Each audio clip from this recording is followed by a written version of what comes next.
भाजप श्रेष्ठींनी परवानगी दिल्यास नामोनिशाण मिटवून टाकू. वनमंत्री गणेश नाईकांनी पुन्हा एकनाथ शिंदेंना डिवचलं. गणेश नाईक म्हणजे सिरियलमधील अण्णा नाईक. शिवसेनेचा गणेश नाईकांवर पलटवार. साताऱ्याच्या वाईत ड्रग्जचा कारखाना उद्ध्वस्त. छापेमारीत तब्बल 6000 कोटींचं ड्रग्ज जप्त. ड्रग्जवरून राजकीय आरोप प्रत्यारोप. भगतसिंग कोश्यारींना पद्मभूषण पुरस्कार दिल्यावरून टीकेचा मोहळ.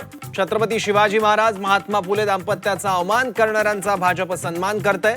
संजय राऊतांसह विरोधकांची सडकून टीका. शरद पवार म्हणजे राष्ट्रद्रोह. पवारांबाबत बोलताना संभाजी भिडेंची जीभ पुन्हा घसरली तर भिडेंवर गुन्हा दाखल करा.